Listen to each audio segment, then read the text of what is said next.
Sino nagturo sa inyan? Si Miss nagturo? Aba! Si Miss pa pala nagturo kay ano nito.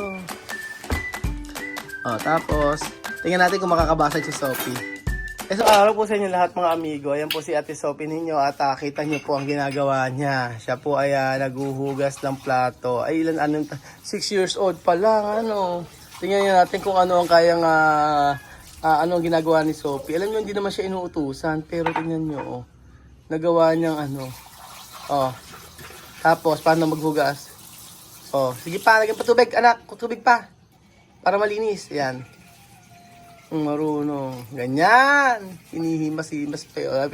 Kinukus-kus-kus pa si Sophie. Tapos. Okay. Tapos. Yung mga kapatid natutulog. Tapos ito nagtatrabaho na. Naku, talaga Sophie na lang ang paborito ko. Sophie, may paborito! Oo. Mga kapatid natulog pa. Alas 8 na mga amigo. Baka napuyat. Paano ginagawa niya? Kasi hindi ko may inutusan eh. So, nag-uusap-usap lang kami dito. Tapos nakita ko na bila na lang niya kumuha ng sabon at siya ay naghuhugas. Sige, Sophie. Dahil masipag ka, meron kang ano sa akin. Kaya linis ko na. Yan, anak. Ayan. Dahil masipag ka, meron ka sa aking gift. Ito yung regalo. Regalo, porque? Tapos, saan nalagay? Saan? Taob. Tapos, galing nga. sabi trabajar. Pero na-enseñar siya, mami, no? Esto bueno. Aprender. Aprende. Pero, you know, Blar. Pero solo ella, sir. Sí, ella vieja. Galing naman ni Sophie. Hindi naman kailangang utusan na siya na naghuhugas ng ng mga baso. Tapos yung pa, kaserola pa. Marami pa yan. Hasta terminar todo, ha? Hanggang matapos lahat yan. Kuha ka ng lihiya. Lihiya. Yaman siya, mami. Vamos a deca Sophie para trabajar esto. Kay Robert, como Sophie, trabajar. Mag-thank you ka kay Ate Mariton. Nagpadala siya ng mga damit. Ate Mariton, mandar cosas para Sophie ito. Oo. Thank you po, Tita Mariton. Ako, binigyan na, kanina nakausap namin, ka-video call ko si Tita Mariton. Meron kang pinag-uusapan. Tapos, ayan, iba talaga. Ang loob. Ayan. Enseñar. Ayan. Tapos, okay. Tingnan natin kung makakabasag siya. Tapos, mahilig talaga siya sa lihiya, Si está bien, mami, tiene lihiya. Sí. Tama na, dami naman yan. Kunti lang. Lagyan mo anak ng sabon. Sino nagturo sa inyan? Si Miss nagturo? Aba! Si Miss pa pala nagturo kay nito. Tapos, tingnan natin kung makakabasag si Sophie. Eso todo, to pwede trabajar? Todo? Uy, naku. Sino ba sa umaga? Dapat siya may umaga. Ejemplo, la mañanita, Sophie. La tarde misma. La noche, Alima. O kasi, la mañanita, Sophie. La tarde, Alima. La noche misma. Bata pa lang kasi sinasabi na, naalala ko si Chamer, si ganyan din kami dati. Pero hindi naman ganyan ka-edad na 6 years old pa lang. Hindi ganyan napakaaga. Parang natatandaan ko, like, grade 4, grade 3, ganyan. Lagyan mo sabon, anak. Okay na, kaskas bang mabuti. Tingnan natin si Ate Sophie. Very good talaga si Sophie. Dahil dyan talaga, walang utos-utos eh. Hindi mo lang, lagyan mo sabon, anak. Walang utos-utos eh. Bigla na lang siya kumuha ng panghugas ng siya mismo naghugas. Diba? Yan ang nakakatuwa. Kaya marunong ka rin maglaba? Ano ba maglaba? Yung damit, kaya mo, yung kapas? Plato muna. Yun. Hindi pa rin siya naglalaban ng damit. Plato muna. Pero abore? Trabahar? Hindi ka naiinip? Hindi na naiinip. Ano pa? Pag 7 years old ako, maglaba ako yung ropa. Galing. ¿Cuántos 7 años que me su ropas? Alima din, Alima, alam din ni Alima yan. Alima, sabi. Diyos ko. Galing-galing ni Sophie. Tapos pa, anong mas gusto mo? Maglaba, barer, o magwalis? O maghugas ng plato? Maghugas ng plato? Mas gusto mo? Tamo, tinatanggal. Ako, just pag ako naghugas ng pag ako naghugas ng ganyan, hindi ko na kinakaskas basta nasabunan tapos. Kapag ako ng mga plato, cooking kanyan lang, tapos tapos na. Sabi ko kasi hindi ako maselan. Kahit pakainin mo ako sa dahon ng kung saan dyan. Nasa itsura yung pagsisilan. Wala naman sa itsura ko. Diba? Paka good vibes lang ang ating video, amigo. Paano nagtatrabaho ang mga bata sa bahay. Ano trabaho ni Chamame? ¿Qué trabajo de Alima? Igual así. Mi uso también. A mí Vivian, ¿qué trabajo? Bara na casa. Tu repartir. Ang galing Porque por la noche les he dicho que han dicho que van a dormir por la noche, les he dicho que barrer antes. Barrer antes. Barrer. Cuando van a despertar van a barrer más y a fregar. Okay. Barrer. A veces yo solo necesitaba para que se ponga papeles. Y como ahora, porque hoy no les voy a dejar, cuando van a despertar todos a trabajar para que trabajar. Sí. Galing para sila mga Pilipino. Ganyan din pinagpaparty-party nila yung trabaho. Basta si Amir at si Vivian ang sila Amir at Vivian ang tingnan natin, check nga natin yung vamos Amir. Vamos Amir Sophie. Kumaya. Bango. Habang may pagkakaano ni Sophie. Tapos, paano sunod? Isa-isa na. One by one. Para mas Ayan. Nahulog. Nako, kayang-kaya. Sino nga mga amigo? Kahit iwanan nga po sila ng ilang araw dito, kayang-kaya na nila. Alam nga, masyadong na sila ngayon. Sabi ko na experience nga nila yung na-experience namin before kung paano kami inirit ng nanay ko. Sabi, Sophie. Ganyan din kami. Chamame antes, Mama Mercy así. Ganyan. Rio. Dati sa raw, Rio. At ano pa yung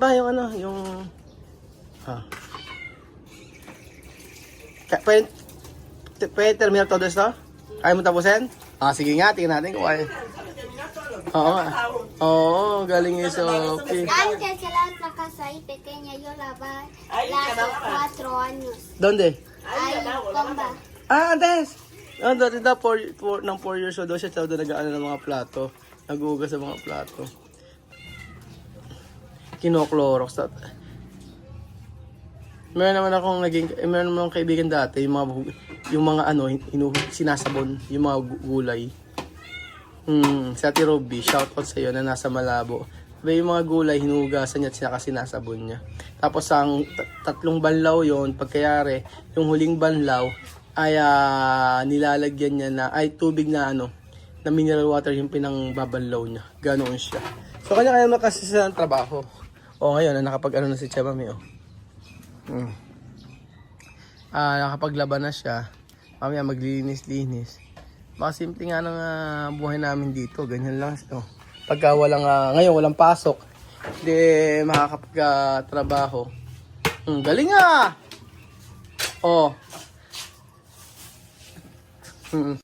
Vivian, gising na! Trabaho na! Oh, pegar. Mag-aamo sa manig eh, di ba?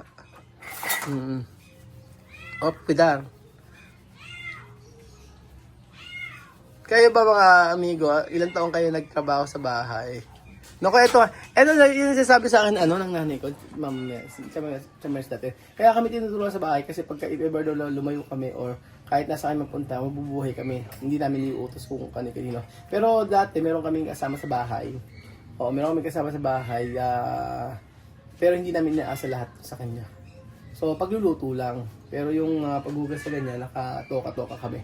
I remember ako morning, si Princess sa tanghali, tapos sa gabi si Dikong. Nung wala na si Dikong, sa gabi si Wawe sa gabi, tapos si Princess tanghali, ako para sa umaga. Nung wala na ako, bahala na sila. Ayun. Tapos naalala ko nagpunta ako ng Taiwan, nilista ko lahat ng gagawin. Wawe, ito yung gagawin mo. Gawin, ganito, nakalista lahat yun. Tapos nakalagay sa refrigerator. Kasi parang ako yung dati tatay-tatayan nila. Ganito gagawin nyo, ganito gagawin nyo, ganito gagawin nyo. Ayun. Tapos meron kami sinulat si Princess yung about sa mga namin sa buhay, mga dreams namin sa buhay. Nasabi nga na ni Princess, may sinulat siya malaking ganon. Kami mga magkakapatid ay magkakaroon ng sarili-sariling bahay at magiging maganda ang future namin. Hanapin ko yun. Sinulat ni Princess yun. Tapos katotoo naman. Kasi naging okay naman ang buhay namin. Dahil sa kasi wag nating sa mga yung pagang babyhin, yung hindi sa bahay, tutulungan. Kasi Kylie, kaluto, siya magluto, siya magprito, kaya niya. Ayun, tapos nagagalit ako pagka halimbawa si Kylie hindi naghuhugas ng plato, nakailat ng bakla sa nagagalit ako ng ganun. Kaya dapat kasi i-train yung bata hanggang maaga, di ba? Yun man ang nasa Bible. Bata pa lang i-train yung bata sa tamang way kung paano sila mamumuhay. Di ba? Yung mga si Sophie, ang galing-galing. Diba? Malapit na siyang matapos. Patapos ko yan, papaspasan. Kaya na yung asa na to? Kaya na yung Sopero? Bibian. Ano pangalan? Ano pangalan mo? Kamu sa llama? Ha? Ano pangalan? Bibian. Bibian din! Lagot ka, pegar! Kamu sa llama esta pero? Ano? Joycey. Joycey daw ang pangalan. Joycey! Come here, Joycey! Joycey, come on. Bibian, si Joycey tumae. Alika dito.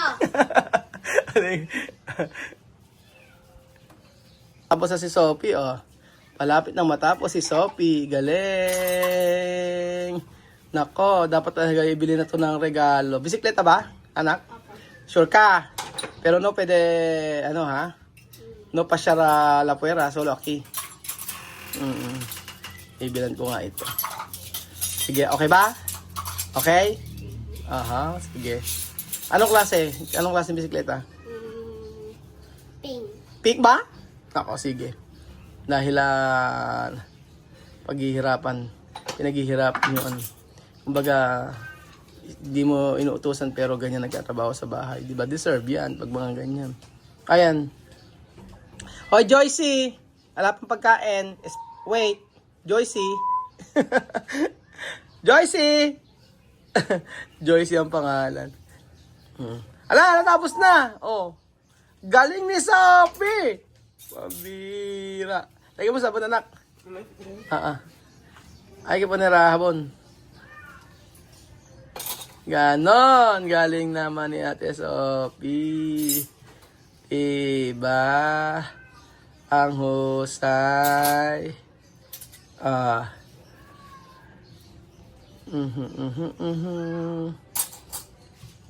Okay na.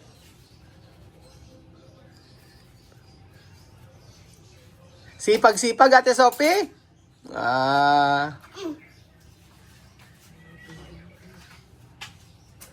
Diyos mo. Sophie, sabi trabaha.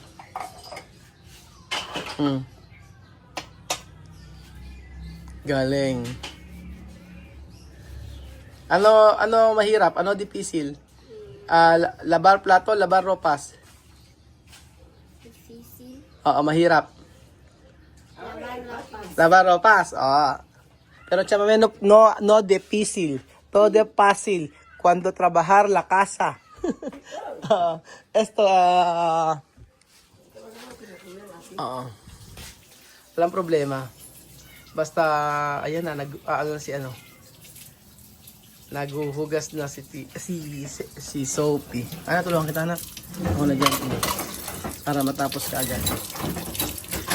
So, ayan po mga amigo. Tutulungan ko po si Sophie nang matapos. Pero sabi siya, kutsara. Alam nyo ba itong aluminum na itong lagayan? Dati pa yan. Bata pa ako. Antik na yan. Oh, buhay pa hanggang ngayon. Ay nako, salamat Ate Marito. Si Ate Marito nagbigay nito. Yung mga Cormic. O yan, ginagamit po talaga. APS sales lahat yan. Ito, tapos na to? Okay na? Okay na to? Okay. Magaling. Kinakaskas-kaskas pa talaga. So, ano pa masasabi niyo mga amigo? Yung mga bagay na ganito ay maganda para sa bata. At huwag natin isubo lang na isubo ang lahat sa kanila, pati pagkain. Dapat ay turuan natin silang magtrabaho din. Para sa kanila din po yun. Para in the future, kahit nasa sila, sigurado po na mabubuhay sila kahit walang kasama sa bahay. So, yun po ang ating video for today. Salamat po.